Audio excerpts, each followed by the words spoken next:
ಮಾಜಿ ನಗರಸಭೆ ಸದಸ್ಯರು ಆದವರು ನಮ್ಮ ಪತ್ರಿಕೆ ನಿಮ್ಮ ಮಾಧ್ಯಮದಲ್ಲಿ ಎಲ್ಲನೂ ಭಾಳ ಸುದೀರ್ಘವಾಗಿ ಕೆಲವು ಕಡೆ ಮಾಧ್ಯಮದಲ್ಲಿ 20 ನಿಮಿಷ ಕೆಲವರು ಪಾಟಾಗೆಲ್ಲ ಮಾಡಿದ್ದಾರೆ. ನಾವೆಲ್ಲ ನೋಡಿ ಭಾಳ ಅದು ನಿಮಗೆ ಏನು ಅನ್ಬೇಕೋ ನಮಗೂ ಗೊತ್ತಿಲ್ಲ. ಏಕೆಂದರೆ ಒಬ್ಬ ಮನುಷ್ಯ ಇವತ್ತು ನಾನಾಗ್ಬೋದು, ನಮ್ಮ ಹಿರಿಯರಾಗ್ಬೋದು, ಬೇರೆ ಯಾರೇ ಆಗಿರ್ಬೋದು, ಅವರ ಇತಿಮಿತಿಯಲ್ಲಿ ಜೀವನ ಸಾಗಿಸ್ಬೇಕು. ಅದು ರಾಜಕೀಯ ಆಗ್ಬೋದು, ನಮ್ಮ ನಾವು ಬದುಕು ಬಾಳೋ ಜೀವನ ಶೈಲಿ ಆದರೂ ಆಗ್ಬೋದು. ಇದು ಯಾವ ಮಟ್ಟಕ್ಕೆ ಹೋಗಿದೆ ಅಂದರೆ ಡೆಲ್ಲಿಯಿಂದ ಗಲ್ಲಿಯವ್ರಿಗೆಲ್ಲ ಮಾತಾಡ್ಬಿಡ್ತಾರೆ. ಒಂದು ಸತಿ ಪ್ರೆಸ್ ಮೀಟ್ ಕೊಟ್ಕೊಂಡ್ಬಿಡ್ತಾರೆ. ಇದುವರೆಗೂ ನಾವು ಮಾತಾಡೋಕ್ಕೆ ಹೋಗಿರಲಿಲ್ಲ ಅದ್ರ ಬಗ್ಗೆ. ಯಾಕೆ ಸುಮ್ಮನೆ ನಮಗೆ ಅವರೇನೋ ಮಾತಾಡ್ತಾರೆ, ಅವರು ಪತ್ರಿಕಾ ಮಾಧ್ಯಮಗಳಲ್ಲಿ ಕಾಣಿಸ್ಬಿಟ್ರೆ ಸಾಕು, ಪ್ರೆಸ್ ಮೀಟ್ ಕರೆದಾಗ ಜೋರಾಗಿ ಮಾತಾಡೋದು ನೀವೆಲ್ಲ ನೋಡಿದ್ದೀರ. ನಗರಸಭೆಯಲ್ಲಿ ಮೀಟಿಂಗಿಗೆ ಕರೆದಾಗ ಎಸ್ಪೆಷಲಿ ಫೋಕಸ್ ಆಫ್ ಮೀಡಿಯಾ ಇಲ್ಲಿಂದ ಮಾತಾಡೋದು, ನಾನು ಪ್ರಚಾರ ತಗೊಳ್ಳೋ ರೀತಿಯಲ್ಲಿ ಮಾತಾಡೋದು ಎಲ್ಲ ಮಾತಾಡಿದ್ದಾರೆ. ಆಯಿತು, ರಾಜಕಾರಣ ನಗರಸಭೆ ಟರ್ಮು ಮುಗಿಯಿತು. ಇನ್ನೇನಿದ್ರೂ ಜನರಿಗೆ ನೀವು ಸೇವೆ ಮಾಡಿಕೊಂಡು ನೆಕ್ಸ್ಟ್ ನೀವೇನು ಮಾಡಿದ್ದೀರಾ ಅದ್ರ ಬಗ್ಗೆ ನೀವು ರಾಜಕಾರಣದಲ್ಲಿ ಎಲ್ಲೋದು ಸೇರೋದೆಲ್ಲ ಅದು ಬಿಟ್ಬಿಟ್ಟು ಮಾನ್ಯ ಸಚಿವರು ನೋಡಿ, ಇಡೀ ಕ್ಯಾಬಿನೆಟಲ್ಲಿ ಇವತ್ತಿನ ದಿನ ಡಾಕ್ಟರ್ ಎಂ ಸಿ ಸುಧಾಕರ್ ಅವರು ಮಾಡಿರೋ ಕೆಲಸ ನಮಗೆ ಗೊತ್ತಿದ್ದಂಗೆ ಇದೇ ತಿಂಗಳು ನವೆಂಬರ್ 24ನೇ ತಾರೀಕು CM ಸಿದ್ದರಾಮಯ್ಯ ಅವರು ಸಿಲಗಟ್ಟೆಗೆ ಬರ್ತಾಯಿದ್ದಾರೆ. ಏನಕ್ಕೆ ಬರ್ತಾಯಿದ್ದಾರೆ? ಹೈಟೆಕ್ ರೇಷ್ಮೆ ಗೂಡಿನ ಮಾರುಕಟ್ಟೆ ಉದ್ಘಾಟನೆ ಪ್ಲಸ್ ಅದು ಜಿಲ್ಲೆಯಲ್ಲಿ ಕೆಲವು ಕೆಲಸಗಳು 1740 ಕೋಟಿ ರೂಪಾಯಿಗೆ ಎಲ್ಲದಕ್ಕೂ ಉದ್ಘಾಟನೆ ಸಮಾರಂಭಕ್ಕೆ ಬಂದಿದೆ. ಇವತ್ತು ಬರೀ ಡಾಕ್ಟರ್ ಎಂ ಸಿ ಸುಧಾಕರ್ ಚಿಂತಾಮಣಿದು ಅಭಿವೃದ್ಧಿಗೆ ತಂದಿರೋ ಹಣ ಲೆಕ್ಕ ಹಾಕೊಂಡ್ರೆ ಇದುವರೆಗೂ 2.5 ವರ್ಷದಲ್ಲಿ 1774 ಕೋಟಿ ದಾಟುತ್ತೆ. ಇದು ನಿಮಗೆ ಕಣ್ಣು ಕಾಣಿಸ್ತಾ ಇಲ್ವಾ? ಅಲ್ಪಸಂಖ್ಯಾತರ ಬಗ್ಗೆ ನೀವು ಅಲ್ಪಸಂಖ್ಯಾತ ಬಗ್ಗೆ ತಾವು ಮಾತಾಡ್ತೀರಾ, ಏನು ಮಾಡಿಲ್ಲ ಅಂತ. ಇಂಜಿನಿಯರಿಂಗ್ ಕಾಲೇಜ್ ನಮ್ಮ ತಾಲೂಕಿನಲ್ಲೆಲ್ಲ ಇರೋದು, ನಮ್ಮ ತಾಲೂಕಿಗೆ ಶಾಸಕರಲ್ವ ಅವರು. ಅದನ್ನು ನಾವ್ಯಾರು ಏನು ಕೇಳಿಲ್ಲ. 32 ಕೋಟಿಯಲ್ಲಿ ಅದನ್ನು ಹಾಕಿ ಅಂತ. ಭಕ್ತರಳ್ಳಿ ಅರಸೀಕೆರೆ ಬಗ್ಗೆ, ನೀರಿನ ಬಗ್ಗೆ ತಾವು ಭಾಳ ಜೋರಾಗಿ ಮಾತಾಡ್ತೀರ. ಮಾಜಿ ಶಾಸಕರು ತಗೊಂಬಂದ್ರು ಅಂತ ಭಕ್ತರಳ್ಳಿ ಅರಸೀಕೆರೆ ಚಾಲನೆ ಕೊಟ್ಟಾಗ ನಗರತ್ನದ್ದು 32 ಕೋಟಿ ಬರುತ್ತೆ. ನಾವು ನಮ್ಮ ವೈಫು ನಮ್ಮ ಅದು ಸದಸ್ಯರಾಗಿದ್ದೀವಿ. 31 ಜನ ನಗರಸಭೆಯ ಸದಸ್ಯರ ವಾಟರ್ ಸಪ್ಲೈಗಂತ ರಿಸರ್ವ್ ಇಟ್ಟಿದ್ದು ದುಡ್ಡನ್ನು ಅವತ್ತಿನ ದಿನ ಅಧ್ಯಕ್ಷರು ಬಂದು ಸುಜಾತಾ ಶಿವಣ್ಣವರು, ಇದೇ ಅವತ್ತಿನ ದಿನ ಮಾಜಿ ಶಾಸಕರಾಗಿದ್ದರು ಸುಧಾಕರಣ್ಣನವರು, ಅವರು ಅವತ್ತಿನದಲ್ಲೇ ಅವ್ರ ಜೊತೆಯಲ್ಲಿ ಗುರ್ಸ್ಕೊಂಡಿದ್ದರು. ಆ 16 ಜನನೂ ಈ 15 ಜನ ಸೇರಿ 31 ಜನ ಟರಾವನ್ನು ಮಾಡಿದ್ರೆ ಭಕ್ತರಳ್ಳಿ ಅರಸೀಕೆರೆ ನೀರು 16 ಕೋಟಿಯಲ್ಲಿ ನಗರಸಭೆಗೆ ಬಂದಿದ್ದು, ನಗರ ಭಾಗಕ್ಕೆ ಬಂದಿದ್ದು. ಆ ನಗರ ಭಾಗಕ್ಕೆ ಬರ್ತಾ ಇರೋ ನೀರು ಎಲ್ಲಿಗೆ ಬರ್ತಾ ಇರೋದು?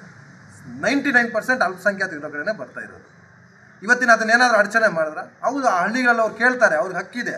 ಆ ನದಿ ನೀರು ಇಲ್ಲಿಗೆ ಬಂದಿದೆ ಅಂತ ಮಧ್ಯದಲ್ಲೇ ನಮ್ಮ ಹಳ್ಳಿಗಳಿಗೆ ನೀರು ಕೊಡಿ ಅಂತ ಕೇಳಿರೋದು ಅವರು. ಕೋರ್ಟ್ಗೆ ಹೋಗಿದ್ದು ನಮ್ಮ ಹಳ್ಳಿಗಳಿಗೆ ನೀರು ಕೊಡಿ, ನೀವು ತೊಗೊಂಡೋಗಿ, ನೀವೇನು ತೊಗೊಂಡಿರ ಹೋಗ್ಬೇಡ್ರಿ, ನಮಗೆ ಕೊಟ್ಟು ನೀವು ತೊಗೊಂಡೋಗಿ ಅಂತ ಕೇಳಿರೋದು. ಆಯ್ತು, ಅವೆಲ್ಲ ಇತ್ಯರ್ಥ ಆಯಿತು. ನೀರು ಸಮಸ್ಯೆ ಯಾರು ಮಾಡಬಾರ್ದು ಅಂತ ಕೋರ್ಟ್ ಚಾಲನೆ ಕೊಟ್ಟು ಆಯ್ತು. ಇವತ್ತು ಅದೇ 16 ಕೋಟಿಯಲ್ಲಿ ನೀರು ತೊಗೊಂಬಂದರು. 36 ಕೋಟಿಯಲ್ಲಿ ಅದ್ರ ಕೆಳಗಡೆ ಇನ್ನೊಂದು ಜೀರ್ಣೋದ್ಧಾರ ಕೆರೆಯನ್ನು ಹೊಸದಾಗಿ ಗ್ರ್ಯಾಂಟ್ ಮಾಡ್ಕೊಂಡು ಟೆಂಡರ್ ಮಾಡಿದಾರಲ್ಲ, ಇದ್ರ ಬಗ್ಗೆ ನೀವು ಹೇಳ್ತೀರಾ? ಇದು ನಿಮಗೆ ಕಣ್ಣಿಗೆ ಕಾಣಿಸಲ್ವಾ? 150 ಕೋಟಿ ಇಂಜಿನಿಯರ್ ಕಾಲೇಜನ್ನು ಕಟ್ತಾರೆ, ಅದು ನಿಮ್ಗೆ ಕಣ್ಣು ಕಾಣಿಸಲ್ವಾ? 16 ಕೋಟಿ ರೂಪಾಯಲ್ಲಿ ಡಬಲ್ ರೋಡ್, ಓಟಿ ಕೆರೆಯಿಂದ ಡಬಲ್ ರೋಡಲ್ಲಿ ಮಾಡ್ತಿದ್ದಾರೆ, ಅದು ಕಣ್ಣು ಕಾಣಿಸಲ್ವಾ? ಚೌಕ ಇವತ್ತು ಹೆಂಗಿತ್ತು ಮೊದಲು, ಇವತ್ತು ಹೆಂಗಾಗಿದೆ? ಇದಕ್ಕೆ ಕಾರಣಕರ್ತ ಯಾರು? ನಗರಸಭೆ ಪೌರಾಯುಕ್ತರು ಅರ್ಧ ರಾತ್ರಿಯಲ್ಲಿ ನಿಂತ್ಕೊಂಡು ಕೆಲಸ ಮಾಡಿ ಇವತ್ತು ಅಷ್ಟೆಲ್ಲ ಕ್ಲೀನ್ ಮಾಡಿಬಿಟ್ಟು ಹೇಳ್ತಾರೆ. ಆ ಪೌರಾಯುಕ್ತರ ಬಗ್ಗೆ ನೀವು ಮಾತಾಡ್ತೀರಾ. ಪೌರಾಯುಕ್ತರಿಗೆ ಪ್ರೆಸ್ ಮೀಟ್ ಮಾಡೋ ಇದಿಲ್ಲ, ಪವರ್ಸ್ ಇಲ್ಲ ಅಂತ ಹೇಳ್ತೀರಾ. ಎಷ್ಟು ನೀವು ಪೌರಾಯುಕ್ತರಿಂದ ಅವ್ರ ಅಬ್ಯೂಸಸ್ ಪವರ್ಸ್ ಎಲ್ಲ ನೀವು ಮಾತಾಡ್ತೀರಾ. ಅವ್ರು ಆ ಕಾನೂನು, ಸಂವಿಧಾನ ನಿಮಗೆ ಮಾತಾಡೋಕ್ಕೆ ಯಾವ ರೀತಿ ಕಾನೂನು ಕೊಟ್ಟಿದೆಯೋ ಅವ್ರಿಗೂ ಕಾನೂನು ಕೊಟ್ಟಿದೆ. ಭಕ್ತರಳ್ಳಿ ಅರಸೀಕೆರೆ ನೀರಲ್ಲಿ ನಿಮ್ಮದು JK ಕೃಷ್ಣಾರೆಡ್ಡಿ ಒಬ್ಬರೇ ಪಾತ್ರ ಅಂತೇನೂ ಅಲ್ಲ. 31 ಜನ ಕೌನ್ಸಿಲರ್ಗಳನ್ನು ಅವ್ರವ್ರ ವಾರ್ಡ್ಗಳಿಗೆ ಬರೋ ನೀರನ್ನು ಗ್ಯಾರಂಟಿಗಳನ್ನ ಬೇಡ, ಇದು ಎಲ್ರಿಗೂ ಸೇರಲಿ ಅಂತ ಅಲ್ಪಸಂಖ್ಯಾತರು ಓಡಾಡಲ್ವಾ? ಇವತ್ತು ಹೈಟೆಕ್ ಮಾರ್ಕೆಟ್ ಸಿಲ್ಗಟ್ಟಲ್ಲಿ ವ್ಯಾಪಾರ ಮಾಡೋರು ಮೇಜರ್ ಕಮ್ಯುನಿಟಿ ಯಾವುದು? ಅಲ್ಪಸಂಖ್ಯಾತರಲ್ವಾ? ತಾನು ಅಲ್ಪಸಂಖ್ಯಾತರು ಗುರುತಿಸ್ಕೊಳ್ಳೋಕ್ಕೆ, ತನ್ನನ್ನು ತಾನು ಬಿಂಬಿಸ್ಕೊಳ್ಳೋಕ್ಕೆ ನಾನು ಅಲ್ಪಸಂಖ್ಯಾತರ ನಾಯಕ, ನಾನೊಬ್ಬನೇ ನಾಯಕ ಅಂತ ಮಾತಾಡ್ಕೊಳ್ಳೋದು ಬಿಟ್ಟು ನಿಮ್ಮ ಒಂದು ಕಮ್ಯುನಿಟಿಗೆ ನಿಮ್ಮ ಒಂದು ಸೇವೆ ಏನು? ನೀವು ನಗರಸಭೆ ಸದಸ್ಯರು 3 ಟೈಮ್ ಆಗಿದ್ದೀರಾ, ಬೈ ಎಲೆಕ್ಷನ್ ಸೇರಿಸಿ. ಎಷ್ಟು ನಗರಸಭೆ ಸದಸ್ಯರಲ್ಲಿ ಟರಾವುಗಳಲ್ಲಿ ನೀವು ಅಲ್ಪಸಂಖ್ಯಾತರಿಗಾಗಿ ಏನಾದರೂ ಒಂದು ಸರ್ಕಲ್ಗೆ ಅಲ್ಪಸಂಖ್ಯಾತರ ಒಂದು ಹೆಸರು ಇಡಿ ಅಂತ ಏನಾದರೂ ಒಂದು ಲೆಟ್ರ್ ಕೊಟ್ಟಿದ್ದೀರಾ? ಈ ಅಲ್ಪಸಂಖ್ಯಾತರ ಒಂದು ಕಾಲೋನಿಗಳಲ್ಲಿ ಈ ಥರ ಕೆಲಸ ಆಗಬೇಕಂತ ಏನಾದರೂ ಒಂದು ಲೆಟ್ರ್ ಕೊಟ್ಟಿದ್ದೀರಾ? ಮಾಜಿ ಶಾಸಕರ ಹತ್ರ 10 ವರ್ಷ ಇದ್ರಿ, ನಾನೂ ಇದ್ದೆ, ನೀವು ಇದ್ರಿ. ನಾನು 5 ವರ್ಷ ಇದ್ದೆ, ನೀವು 10 ವರ್ಷ ಇದ್ರಿ. ಅವತ್ತಿನ ದಿನ ಶಾದಿ ಮಾಲ್ಗಳು ಯಾವುದು ನಿಮ್ಗೆ ನೆನಪು ಬಂದಿಲ್ವಾ? ಅಲ್ಪಸಂಖ್ಯಾತರು ಅವಾಗ ನಿಮಗೇನಂದರೆ ಯಾವುದೇ ನಾಯಕ ಆಗ್ಬೋದು, ನಾನು ಮಾಸ್ಟರ್ ಡಿಗ್ರಿ ನಾನು ತೊಗೊಂಡಿದ್ದೀನಿ ಅಂತ ನೀವು ಹೇಳ್ತೀರಾ. ಅಲ್ಲಿಗೆ ನೀವು ಮಾಸ್ಟರ್ ಡಿಗ್ರಿ ಯಾವ ನಾಯಕನನ್ನೇ ಆ ನಾಯಕನೊಂದು 5 ವರ್ಷ ಸೋಲಿಸ್ವಿ, ಈ ನಾಯಕನೊಂದು 10 ವರ್ಷ ಸೋಲಿಸ್ವಿ ಅಂತ ಹೇಳ್ತೀರಾ. ಅಲ್ಲಿಗೇನು ಸಮುದಾಯದವರೆಲ್ಲರೂ ನಿಮ್ಮನ್ನು ಕೇಳಿಬಿಟ್ಟೆ ನಿಮ್ಮನ್ನೆಲ್ಲ ನೀವು ಹೇಳಿದ್ದಕ್ಕೆ ಸೋಲಿಸ್ಬಿಟ್ರಾ? ಇವತ್ತು ಕಾಂಗ್ರೆಸ್ ಪಕ್ಷ ಒಲವಿತ್ತು, BJP ವಿರುದ್ಧ ಇತ್ತು, ಎಲ್ಲ ಕರ್ನಾಟಕದಲ್ಲಿ ಕಾಂಗ್ರೆಸ್ ಪಕ್ಷಕ್ಕೆ ಬೆಂಬಲ ಕೊಟ್ಟಿದೆ. ಕಾಂಗ್ರೆಸ್ ಪಕ್ಷ ಏನು ಸಮುದಾಯಕ್ಕೆ ಕೊಡಬೇಕು ಹಂತವಾಗಿ ಎಲ್ಲವನ್ನೂ ಕೊಟ್ಕೊಂಡು ಬರ್ತಾ ಇದೆ. ಶೈಕ್ಷಣಿಕವಾಗಿ ಆಗ್ಬೋದು, ಆರ್ಥಿಕವಾಗಿ ಎಲ್ಲ ಆಗ್ಬೋದು. ನೀವು ಕೇಳ್ತಾರೆ ಶಾದಿ ಮಾಲು 2ರಿಂದ 4 ಕೋಟಿ ವೆಚ್ಚದಲ್ಲಿ, ಅಥವಾ ಮ್ಯಾಕ್ಸಿಮಮ್ ನಮ್ಮ ಶಾಸಕರು ನಮಗೆ ಹೇಳಿರೋ ಪ್ರಕಾರ ಒಂದು ಮಿನಿಮಮ್ ಒಂದು 10 ಕೋಟಿಯಲ್ಲಾದರೂ 5 ಕೋಟಿಯಲ್ಲಾದರೂ ಮಾಡ್ಬೋದು ಅಂತ ನಾವು ಹೇಳಿದ್ದಾರೆ. ಅವ್ರ ಜಾಗ ಒಗ್ಬೋರ್ಡ್ ಜಾಗ ಕೇಳಿದ್ದಾರೆ. ಒಗ್ಬೋರ್ಡ್ ಜಾಗ ನಾವು ಯಾವುದು ಕೊಡಬೇಕು ಅಂದ್ಕೊಂಡಿದ್ವಿ ಅದೆಲ್ಲ ಕೋರ್ಟಲ್ಲಿದೆ. ಇವತ್ತು 32 ಕೋಟಿ ಇಡೀ ದೇಶ ನೋಡುವಂತಹ ಒಂದು ಸುಪ್ರಸಿದ್ಧ ಜಾತ್ಯತೀತ ಹೋಗುವಂಥ ಒಂದು ಮುರುಗಮಲ ದರ್ಗಾ ಇವತ್ತು 32 ಕೋಟಿಯಲ್ಲಿ ಮಾಸ್ಟರ್ ಪ್ಲ್ಯಾನ್ ಮಾಡಿಬಿಟ್ಟು ಇಡೀ ಯಾವುದು ದುಬೈನಲ್ಲಿರುವಂಥ ಒಂದು ಆರ್ಕಿಟೆಕ್ಟ್ ಲೆವೆಲಲ್ಲಿ ಅದನ್ನು ರೆಡಿ ಮಾಡ್ತಾ ಇದ್ದಾರೆ. ಯಾರಿಗೆ ಇದ್ರ ಶೋಭೆ ಯಾರು ಇದು ಕ್ರೆಡಿಟ್ ಯಾರು ತಗೊತಾರೆ? ಇವತ್ತಿನ ದಿನ ಹೊರಗೆ ಹೋಗಿದ್ದೀರಾ, ಪಕ್ಷ ವಿರೋಧಿ ಚಟುವಟಿಕೆಗಳು ಮಾಡ್ತಾ ಇದ್ದೀರಾ. ಮೊನ್ನೆ ಪವನ್ ಕಲ್ಯಾಣ್ ಅವ್ರ ಮೀಟಿಂಗಲ್ಲಿ ಬಂದ ಸ್ಟೇಜ್ ಮೇಲೆ ಹೋಗಿದ್ದೀರಾ.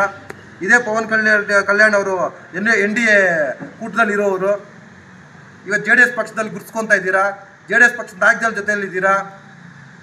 ಏಕೆ JDS ಪಕ್ಷ ಇವತ್ತು ಇದೇ ಕುಮಾರಸ್ವಾಮಿ ಮುಸ್ಲಿಮರು ಪಂಚರ್ ಹಾಕಿ ನನ್ನ ಆಸ್ತಿಯನ್ನು ತೊಗೊತಾರೆ ಅಂತ ಇದೇ ಚಾಮರಾಜನಗರದಲ್ಲಿ ಹೇಳಿ ನೆನಪಿಲ್ವಾ ನಿಮಗೆ? ಯಾವ ಲೆಕ್ಕದಲ್ಲಿ ನೀವು ಮುಸ್ಲಿಮರು ಇವತ್ತು JDS ಪಕ್ಷಕ್ಕೆ ಆಗ್ಬೋದು, JDS ಪಕ್ಷ BJP ಪಕ್ಷಕ್ಕೆ ಬೆಂಬಲ ಕೊಟ್ಟಿರೋದು ಗೊತ್ತಿದ್ದು ಸಹ JDS ಪಕ್ಷಕ್ಕೆ ಬೆಂಬಲ ಕೊಡೋಕೆ ನೀವು ಹೋಗಿದ್ದೀರಾ? ಮುಂದಿನ ದಿನ ನಿಮ್ಮ ನಗರಸಭೆ ಚುನಾವಣೆಯಲ್ಲಿ ಗೊತ್ತಾಗುತ್ತೆ ನೀವು ಯಾವ ಪಕ್ಷದ ಮೇಲೆ ನಿಂತ್ಕೊಂತೀರಂತ. ಆ ಜನ ನಿಮಗೆ ಪ್ರಶ್ನೆ ಕೇಳ್ತಾರೆ. ಅಲ್ಲಿ ಅಲ್ಪಸಂಖ್ಯಾತರು ಒಬ್ಬರೇ ನಿಮಗೆ ಮತ ಹಾಕಿರೋದು. ನಿಮ್ಮ ವಾರ್ಡ್ಗಳಲ್ಲಿ ಬೇರೆ ಸಮುದಾಯದವ್ರು ಯಾರೂ ಇಲ್ವಾ? ಅವ್ರಿಗಾಗಿ ನೀವೇನು ಮಾಡೋದೇ ಇಲ್ವಾ?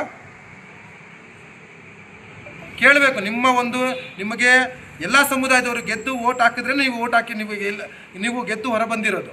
ಅದೇ ರೀತಿ ಮಾನ್ಯ ಯಾರೇ ಶಾಸಕರಾಗಿರ್ಬೋದು, ಎಲ್ಲ ಸಮುದಾಯರು ಓಟ್ ಹಾಕಿದ್ರೆ ಅವರು ಎಲ್ಲ ಸಮುದಾಯಕ್ಕೆ ಏನು ಮಾಡ್ತಾರೆ, ಆಯಾ ಸಮುದಾಯಗಳಲ್ಲೇ ಆಯಾ ನಾಯಕರುಗಳನ್ನ ಒಂದು ಪರಿಗಣನೆಗೆ ತಗೊಂಡು ಎಲ್ಲನೂ ಮಾಡ್ಕೊಂಡು ಹೋಗ್ತಾ ಇದ್ದಾರೆ.